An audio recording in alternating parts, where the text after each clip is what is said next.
के बीच होनी चाहिए।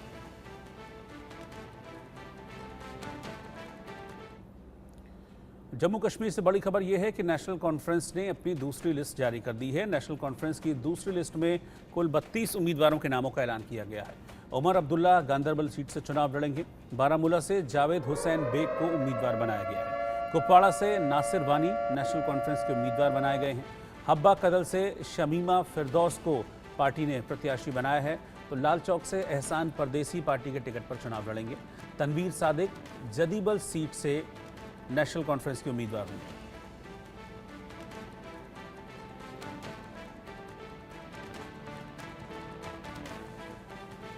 तो नेशनल कॉन्फ्रेंस की ये दूसरी लिस्ट है। कुल 32 उम्मीदवारों के नामों का ऐलान नेशनल कॉन्फ्रेंस ने किया है और गांदरबल सीट से उमर अब्दुल्ला पार्टी के प्रत्याशी होंगे। ये सेफ सीट मानी जा रही थी उमर अब्दुल्ला के लिए और इस लिस्ट में इस बात पर मोहर लग गई है कि उमर अब्दुल्ला गांदरबल सीट से चुनाव लड़ेंगे। 3 चरणों में जम्मू कश्मीर में चुनाव होना है। 18 तारीख को पहला चरण है और उसके लिए अभी से हम देख रहे हैं कि किस तरीके से सियासत तेज़ होती जा रही है।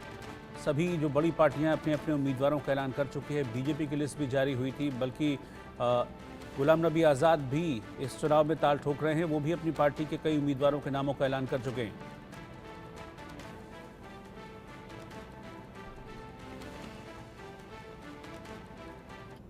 जम्मू कश्मीर विधानसभा चुनाव को लेकर नेशनल कॉन्फ्रेंस और कांग्रेस के बीच सीट शेयरिंग पर सहमति बन गई है। जम्मू कश्मीर की 90 विधानसभा सीटों में से नेशनल कॉन्फ्रेंस 51 और कांग्रेस 32 सीटों पर चुनाव लड़ेगी। 5 सीटों पर फ्रेंडली फाइट होगी। 2 सीटें सीपीआईएम और पैंथर्स पार्टी को दी जाएंगी। कांग्रेस महासचिव केसी वेणुगोपाल और सलमान खुर्शीद और प्रदेश अध्यक्ष हामिद कर्रा ने श्रीनगर में नेशनल कॉन्फ्रेंस के सुप्रीमो फारूक अब्दुल्ला के घर जाकर मुलाकात की। नेताओं के बीच घंटों चली मीटिंग के बाद सीट शेयरिंग पर बात बनी है।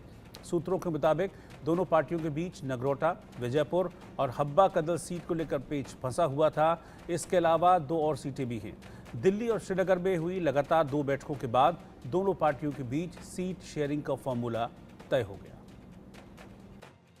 आखिरकार कल देर रात जो है कांग्रेस और नेशनल कॉन्फ्रेंस के गठबंधन का ऐलान हो गया, मगर उसमें भी कुछ सीटों पर जो पेच फंसा था अब उस पर फ्रेंडली कंटेस्ट होगा। क्या ये होने वाला है, इस पर बात करने के लिए हमारे साथ बशीर साहब हैं। बशीर साहब, बहुत बहुत शुक्रिया हमसे बात करने के लिए। फंस कहाँ रहा था ये मुद्दा कि किससे सरकार बने, कैसे सरकार? जी, बात यह है कि जम्मू कश्मीर में सरकार तो नेशनल कॉन्फ्रेंस की बनेगी और मैं ये कहूँगा कि चूँकि अब अलाइंस हुआ है कांग्रेस से, तो अलाइंस के मतलब मैं ये कहूँगा कि अलाइंस उसी से होता है जो मैटर करता है। बात उसी की होती है मार्केट में जो मैटर करता है। जो मैटर नहीं करता उसकी बात नहीं होती है।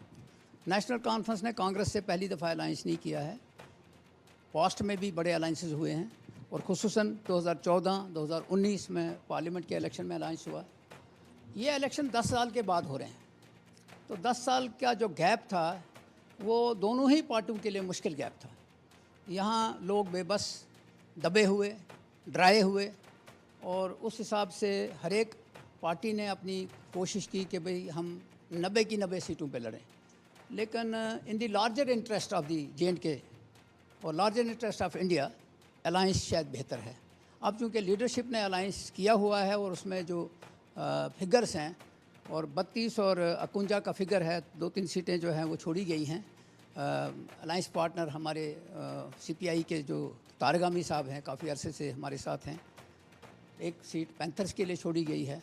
तो ये जो सारा सिस्टम है, ये जो सारी चीज़ें हो रही हैं, ये लोगों के हित के लिए हो रही है। मगर जिन सीटों पर पेच फंसा था वहाँ तो फ्रेंडली कंटेस्ट हो गया, फिर तो वो उसमें तो कहीं ना कहीं 2 जब लोग लड़ेंगे तो तीसरा फ़ायदा लेगा। मैं इसको फ्रेंडली कंटेस्ट भी कहूँगा, स्ट्रेटजिक अलाइंस भी कहूँगा। इसमें स्ट्रेटजी भी है क्योंकि लोगों के अंदर कुछ जो इश्यूज़ हैं उनको एड्रेस करने के लिए ज़रूरी है कि कांग्रेस भी अपना जोर आजमाए और हम भी करें। लोगों के ऊपर लोग तो बेस्ट जज हैं, वो किसको पसंद करते हैं। मुझे लगता है कि जो वोट ट्रांसफ़र है अलायंस में वो हो पाता है, क्योंकि पार्लियामेंट में भी किया था कांग्रेस को, उसका कोई फ़ायदा तो नहीं। जी, इसमें मैं आपको बताऊंगा कि पिछली जो पार्लियामेंट्री इलेक्शन हुई है 2022 में, उसको मैं कहूँगा कि जम्मू के अंदर जो वोट शेयर है वो कांग्रेस का और नेशनल कॉन्फ्रेंस का जो है अलाइंस का है, उसमें फ़ायदा हुआ है। और अब जो इलेक्शन होने हैं असेंबली में, तो असेंबली के इलेक्शन और पार्लियामेंट के इलेक्शन में इश्यूज़ अलग अलग होते हैं। लोकल लेवल का जो कैंडिडेट है वो भी मैटर करता है, और दूसरा यह है कि लोगों की अपनी भी एक सोच होती है, तो उसको हम सोच के चलते हैं कि फायदा मिलेगा? मुझे उम्मीद है कि फ़ायदा मिलेगा। नेशनल कॉन्फ्रेंस और जो कांग्रेस के नेता हैं दोनों तरफ की कैंपेन्स के लिए भी जाएंगे? जी बिल्कुल, अलायंस एक बाज़ाब्ता तौर पे, शायद आपको याद होगा उमर साहब ने कल कहा है कि पहले तो हम कैंपेन कमेटियां बनाएंगे और उसमें अलायंस कैंपेन करेगा। उसके साथ साथ ही ये भी होगा कि जब इसमें हम जीत के आ जाएंगे तो बाज़ाब्ता मिनिमम कॉमन मिनिमम प्रोग्राम भी बनेगा। मुद्दा क्या रहेगा? मुद्दा यह है कि स्टेटहुड और जम्मू कश्मीर को कॉन्स्टिट्यूशन के तहत जो चीज़ें मिली थी उसके लिए जद्दोजहद करना। ये कांग्रेस ने तो इनकार कर दिया। कांग्रेस को हक है इनकार करने का, नेशनल कॉन्फ्रेंस के लिए ये मुद्दा है। शुक्रिया आपसे बात करने के लिए। नेशनल कॉन्फ्रेंस और कांग्रेस में गठबंधन को लेकर अभी 12 घंटे भी नहीं बीते हैं, मगर उसी के बाद अब उन लोगों का जो कि चाहते थे कि उन्हें मैंडेट मिले, इन दोनों पार्टियों की बात की जा रही है, वो उनके रेजिग्नेशन का सिलसिला शुरू हो गया है। पहला विकेट जो है वो नेशनल कॉन्फ्रेंस का गिरा है किश्तवाड़ के इंद्रवाल से। मेरे साथ इस पे बात करने के लिए शेख बशीर साहब हैं। बशीर साहब, प्यारे लाल जो कि आपकी तरफ से एक नुमाइंदा वहाँ पे एक कैंडिडेट हो सकते थे, मगर अलायंस की वजह से शायद टिकट नहीं मिला, उन्होंने रिज़ाइन दे दिया है और इंडिपेंडेंट चुनाव लड़ने वाले। जी, जब भी दो पार्टियों के अंदर एक रिश्ता बनता है, अलायंस बनता है, तो दोनों पार्टियों में इस बात की गुंजाइश होती है कि वर्कर नाराज़ होता है। ये कोई नई बात नहीं है। और वैसे भी जब इलेक्शन का सीज़न होता है तो पार्टियों में कोई आता है कोई जाता है, ये भी एक हिस्टोरिकल रियलिटी है। जिस तरह आपने कहा कि प्यारे लाल जी के मतलब ऑफिशियली तो हमें कोई इस्तीफ़ा नहीं मिला है, लेकिन अगर ऐसा होता है तो अभी तो फार्म भरे जा रहे हैं आज की डेट के ऊपर। अभी उनकी जो है बाज़ाब्ता तौर पे विड्रॉवल होती है, तो लीडरशिप जो है अलाइव है इन सारे इश्यूज़ के ऊपर। तो जहाँ भी ये सिचुएशन होगी वहाँ उसको कोशिश की जाएगी कि डैमेज कंट्रोल किया जाए। बहरहाल सियासत में ऐसा इससे नुकसान तो होगा कोalition को, क्योंकि अगर आपका नुमाइंदा इंडिपेंडेंट खड़ा हो जाता है, वोट तो आपके ही काटेगा ना, अलायंस के ही। ज़ाहिर है क्योंकि नुकसान तो होता है, लेकिन दोनों पार्टियों के अंदर ऐसी सिचुएशन जब बनती है तो लीडरशिप जो है उसका डैमेज कंट्रोल करेगी। क्योंकि मैं ये भी समझता हूँ कि पर्सनल वोट कम होता है, वोट पार्टी का होता है। यहाँ चौधरी लाल सिंह जी थे जो कांग्रेस के जम्मू क्या नाम है वो उस पर खड़े हुए थे असेंबली न पार्लियामेंट में, तो आपको याद है कितना वोट मिला था उसको? तो वो लाल सिंह का वोट था। तो जब वो कांग्रेस के मैंडेट पे लड़े तो हारे, लेकिन 4 लाख 4.5 लाख वोट मिला। पार्टियों का वोट होता है, व्यक्तिगत वोट नहीं होता है। लेकिन व्यक्तिगत जहाँ असर है थोड़ा बहुत तो हम समझते हैं नुकसान होता है। इधर गुजरात में तेज बारिश और बाढ़ का कहर जारी है। राजकोट, आणंद, मोरबी, खेड़ा, वडोदरा और द्वारका में सेना को तैनात किया गया है।